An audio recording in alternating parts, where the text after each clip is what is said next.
pengambilan keputusan pemimpin. Apakah Bapak bisa meluangkan waktu untuk 20 menit ke depan untuk berwawancara terkait hal tersebut, Bapak? Monggo Pak, silakan. Langsung saja gitu, Bapak. Pertanyaan pertama, Bapak. Jadi kita mulai dengan pertanyaan yang pertama. Selama ini bagaimana Bapak mengidentifikasi kasus-kasus yang merupakan delima etika atau pajukan? Kira-kira gambaran Bapak itu seperti apa? Mungkin jawaban saya, kalau berkenan ini akan saya jawab sesuai dengan kenyataan yang ada, Selama ini saya sangat mengidentifikasi kasus-kasus delima etika dan saya sangat berkoordinasi dengan guru dan semua warga sekolah untuk melihat kasus-kasus yang tersetak, siapa yang terlibat, dengan melihat kebenaran yang ada untuk dilakukan pengujian kebenarannya, lalu didiskusikan untuk mengambil keputusan, sehingga keputusan itu benar-benar sesuai dengan kasus yang ada dan juga sesuai dengan aturan dan begitu. Kemudian selama ini bagaimana Bapak menjalankan pengambilan keputusan di sekolah A, terutama untuk kasus-kasus di mana ada dua kepentingan yang sama-sama benar atau sama-sama mendukung nilai-nilai dari kebajikan itu, Bapak? Jadi terkait dalam hal ini, memang yang menjadi dilema sehari-hari itu bagi seorang pemimpin itu memang untuk mengambil keputusan dari permasalahan yang ada itu yang sama-sama benar. Jadi kelihatannya memang sama-sama benar. Tetapi saya tetap berpegang teguh pada benar tapi sesuai dengan aturan yang ada. Karena kadang-kadang itu benar belum sesuai dengan aturan yang ada, belum tentu sesuai. Sehingga kita bersama-sama juga untuk melihat nilai-nilai kebaikan dan manfaat bagi orang banyak. Jadi ada nilai-nilai kebaikan yang perlu kita perhitungkan dalam mengambil sebuah keputusan.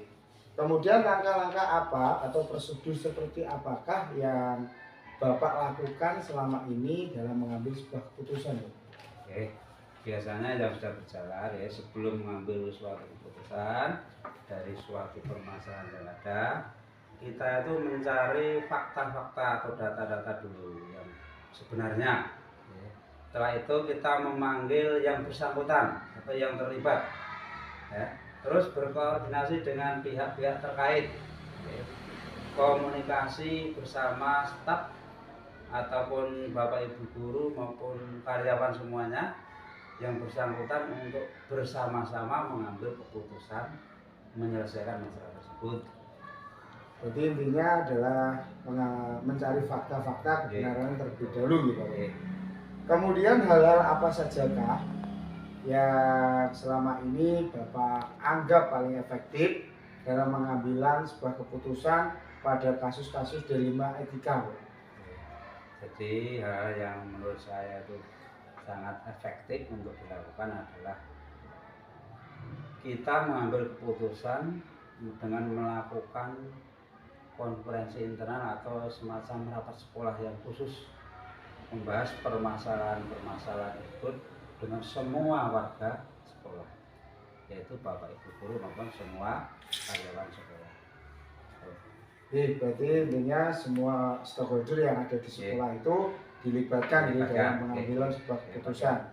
Hal-hal apa sajakah yang selama ini merupakan tantangan dalam mengambil keputusan pada kasus-kasus dilema etika?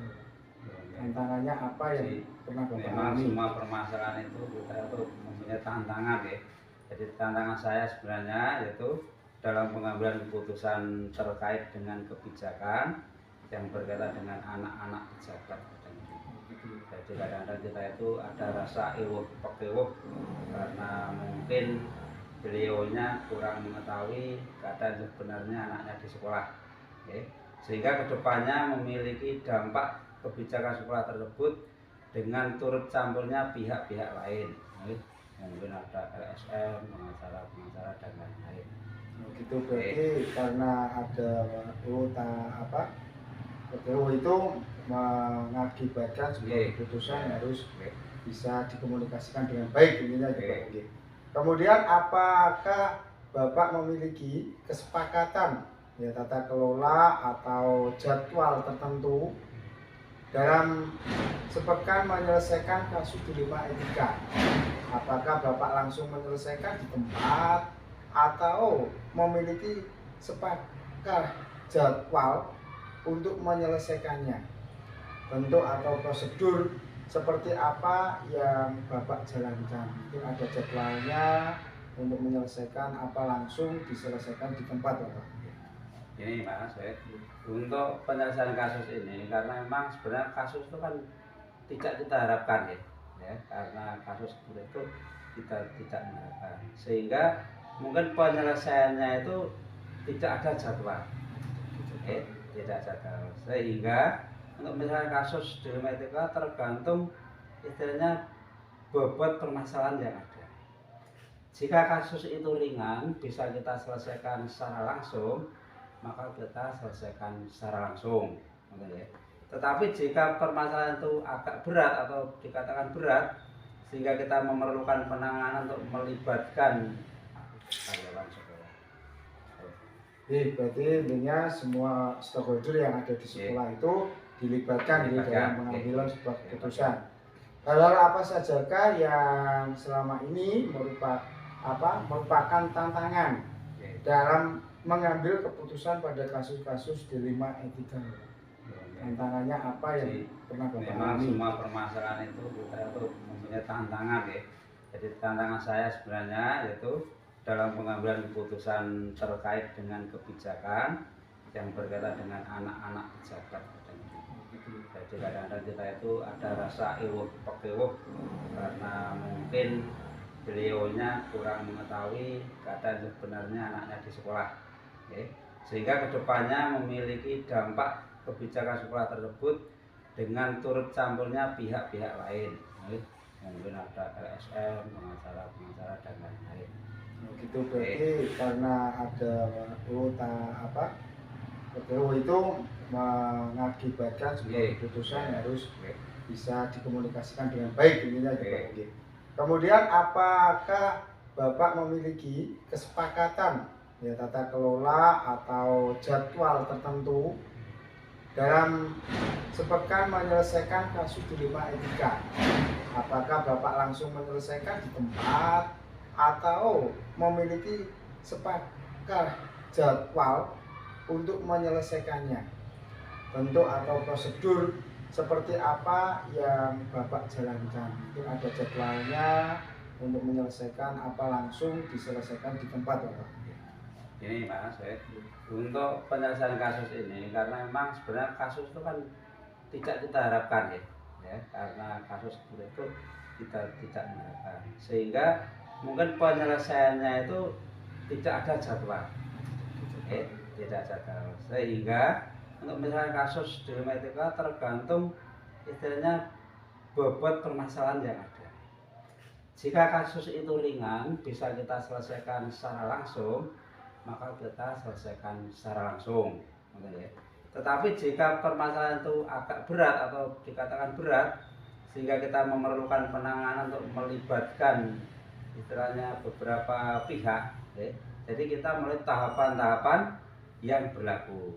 Misalnya kita mencari fakta dulu, komunikasi dengan semua pihak, yaitu mungkin murid bahkan wali muridnya, untuk kita berkoordinasi, bermusyawarah dengan tim untuk benar-benar putusan kita ini putusan yang terbaik.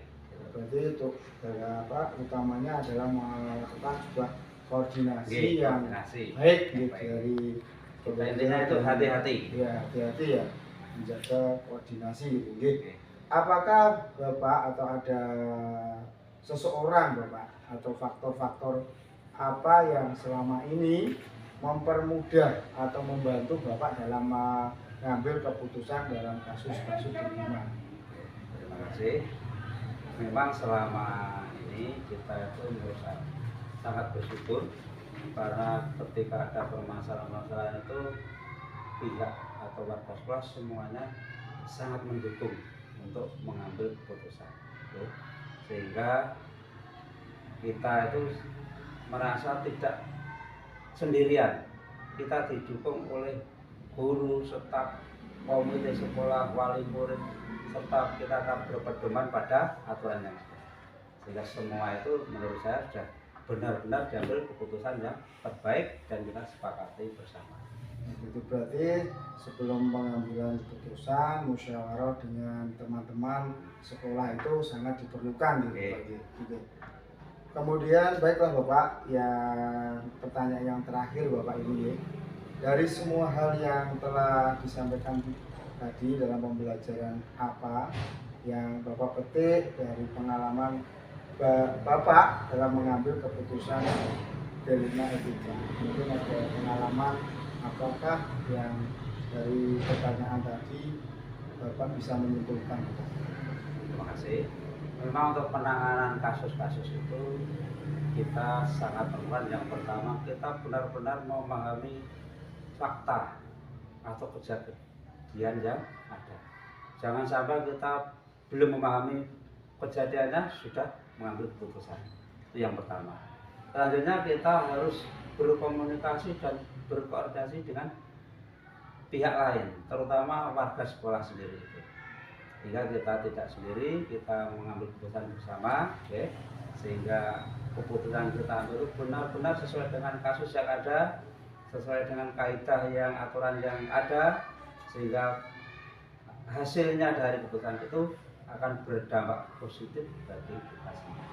Saya kira itu sangat luar biasa Bapak, ya, luar biasa sekali, dan itu menurut saya sudah cukup Bapak, bahwa apa yang Bapak sampaikan tadi itu menurut saya sudah sangat luar biasa menurut saya sendiri Bapak.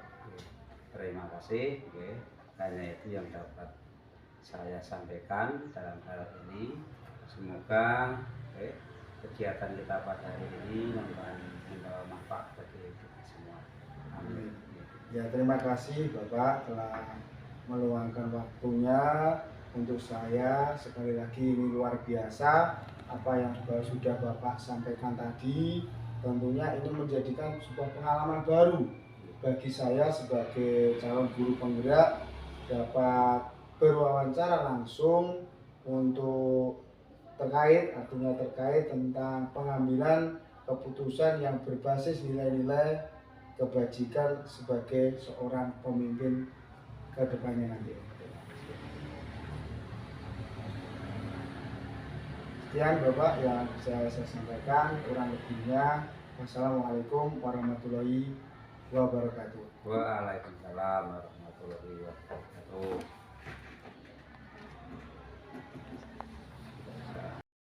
Permisi Bapak.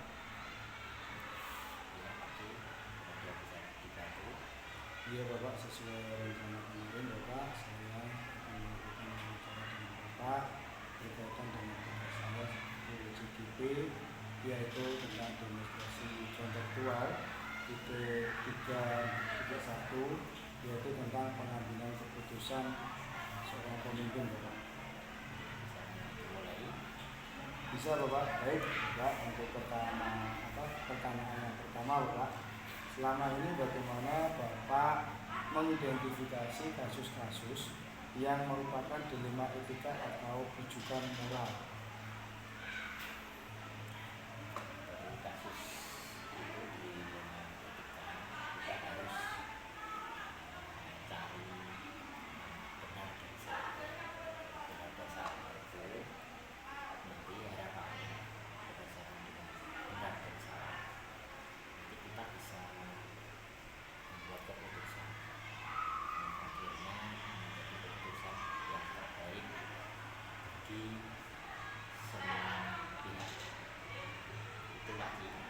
Gitu ya Bapak. Kemudian selama ini bagaimana Bapak menjalankan pengambilan keputusan di sekolah Bapak, terutama untuk kasus-kasus di mana ada dua kepentingan yang sama, benar atau sama-sama mengandung nilai kebijakan. Dan hal ini untuk mengambil keputusan kaitannya dengan benar dan salah dan kepentingan. Ini sebenarnya semuanya sama-sama mencari kebaikan dan kebenaran. Jadi di sini kita harus memperhatikan selain rasa empati atau kepedulian kepada guru atau staf di sekolah, juga harus memperhatikan jangka panjang dan jangka pendeknya, sehingga keputusan di akhir nanti tidak akan membawa dampak yang negatif bagi semua stakeholder di sekolah. Oh gitu ya, terima kasih Pak. Kemudian langkah-langkah atau prosedur seperti apa yang biasanya Bapak lakukan selama ini di sekolah Bapak? Langkah-langkah atau proses dalam keputusan biasanya ada beberapa hal yang perlu saya perhatikan. Salah satunya adalah urgen dan penting dan tidaknya terhadap dampak dari sekolah. Misalnya ada kaitannya dengan etika atau kasus. Misalnya kita sudah punya SOP atau standar untuk pelaksanaan atau operasionalnya. Misalnya kasus-kasus yang memang itu kasus-kasus yang kecil atau ringan itu bisa langsung kita ambil keputusan. Misalnya untuk kasus-kasus yang memang perlu melibatkan tidak hanya 1-2 orang pihak atau kepentingan yang banyak, kita berusaha untuk mempertemukan itu dan mencari keputusan atau jalan terbaik sehingga keputusan yang kita ambil keputusan yang baik dan tidak merugikan semua pihak. Begitu ya Pak. Kemudian hal-hal apa sajakah yang Bapak anggap efektif dalam pengambilan keputusan pada kasus-kasus dilema etika? Mungkin hal-hal yang bisa Bapak sampaikan itu apa saja? Mengenai pengambilan keputusan mengenai nilai yang sangat berkenaan dalam situasi ini, itu memang keputusan itu pasti ada dampak negatif dan dampak positif. Itu kita harus mengumpulkan daripada realitas atau kenyataan atau fakta-fakta yang ada di lapangan sehingga hal itu baik dan benar atau salah itu sebagai pandangan ke depan untuk yang memang benar ya kita ucapkan benar, kalau salah ya kita ucapkan salah demi keputusan yang baik itu tadi, yang tidak merugikan daripada kepentingan berbagai pihak. Begitu. Itu fakta-fakta itu kita harus cari terlebih dahulu ya sebelum memutuskan itu ya. Hal-hal apa saja yang selama ini merupakan tantangan dalam mengambil keputusan pada kasus-kasus dilema etika? Dalam dilema etika yang bersifat ringan itu sudah saya jelaskan tadi, mungkin kita selesaikan langsung saja. Mungkin pada masalah yang besar kita perlu adanya SOP atau jadwal, misalnya adanya kita setelah kita awali misalnya dengan kasus-kasus yang kita selesaikan, misalnya kita dengan memberi layanan itu kita layanan segera itu langsung misalnya 1-2 hari, terus layanan jangka menengah misalnya 2 sampai 3 atau 2 sampai 1 bulan usul langganan jangka menengah, kita memantau daripada pihak-pihak itu tadi. Dan yang selanjutnya saya layani jangka panjang itu bisa sampai 1 tahun, jadi 1 semester sampai 1 tahun. Nah, adanya seperti itu, pemantauan itu harapannya apa yang menjadi dilema etika itu tadi bisa terselesaikan sesuai dengan apa yang kita inginkan atau keputusan akhir menjadi keputusan yang baik. Gitu. Kemudian apakah Bapak memiliki sebuah tata kelola atau jadwal tertentu dalam sebuah penyelesaian kasus dilema etika. Apakah Bapak langsung menyelesaikan kasus tersebut di tempat atau memiliki sebuah jadwal tersendiri untuk menyelesaikannya. Kemudian bentuk atau prosedur seperti apakah yang Bapak jalankan? Untuk kaitan dengan kasus dilema etika kita sedikit saya jelaskan. Selain ada pemantauan, layanan segera, menengah, jangka panjang, dan misalnya kita juga bisa memberikan fisik ya, lingkungan rumah. Selain memang kasus dilema etikanya itu memang kok sudah menjusnya sudah di luar dari kita, atau maka kita perlu namanya alih tangan kasus ke bidangnya atau yang mempunyai keahlian. Misalnya contoh kekerasan etika, misalnya contoh kekerasan yang sudah misalnya tidak bisa ditoleransi, kita harus mendatangkan dari misalnya dari polsek misalnya saja dengan miras dan sebagainya, misalnya dengan etika, contoh sopan santun dan sebagainya. Misalnya kok kelakuannya bicaranya kok orang karu-karuan, misalnya kita bisa berangkat dari ahli dari rumah sakit jiwa misalnya, kayak seperti itu. Jadi intinya ada hubungan baik dengan pihak ketiga ya. Kemudian adakah seseorang atau faktor-faktor apa yang selama ini mempermudah atau membantu Bapak dalam mengambil keputusan dalam kasus-kasus dilema etika? Dalam dilema etika itu kita harus mempunyai namanya tim. Tim itu harus itu pernah tim namanya tim pembentukan karakter, Pak. Itu nanti selain dibantu kesiswaan ya, mungkin dari guru-guru penggerak yang sudah mempunyai bekal yang bagus, nanti bisa mampu menyelesaikan dari masalah-masalah yang kaitannya dengan dilema etika. Itu Pak. Begitu. Dari semua hal yang telah Bapak sampaikan, pembelajaran apa yang dapat Bapak petik dari pengalaman Bapak mengambil keputusan di dilema etika? Dalam memutuskan dilema etika, kita harus selalu memperhatikan daripada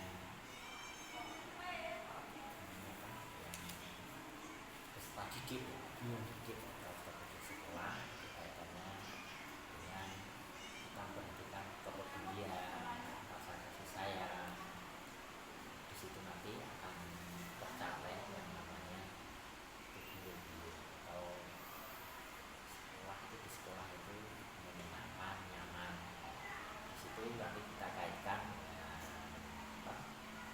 langkah-langkah sesuai dengan pandangan diajak diantara murid bisa merasakan kebahagiaan setinggi-tingginya, harus tinggi tadi, sehingga dalam melaksanakan proses pembelajaran itu nanti kita apa yang kita harapkan sebagai pemerintah belajar itu nanti akan terwujud. Itu harapan yang ada dari saya di sekolah ini. Begitu, berarti punya harapan yang harus terwujud. Demikian adalah wawancara saya dengan Bapak selaku Kepala SMP Negeri 1 Dodonan. Sekali lagi terima kasih sebagai pimpinan yang hebat, tentu akan menghadapi sebuah permasalahan dengan paradigma, prinsip dan langkah yang tepat dalam pengambilan keputusan sebagai pemimpin sangatlah diharapkan. Setiap keputusan yang kita ambil harus berpihak kepada murid dengan landasan nilai-nilai kebijakan. Begitu Bapak yang bisa saya sampaikan, semoga bermanfaat. Terima kasih Bapak. Semoga sukses Pak Ci, CGT Angkatan 9. Semoga bisa sukses melaksanakan tugas-tugas dan lulus. Amin. Amin Bapak. Assalamualaikum warahmatullahi wabarakatuh.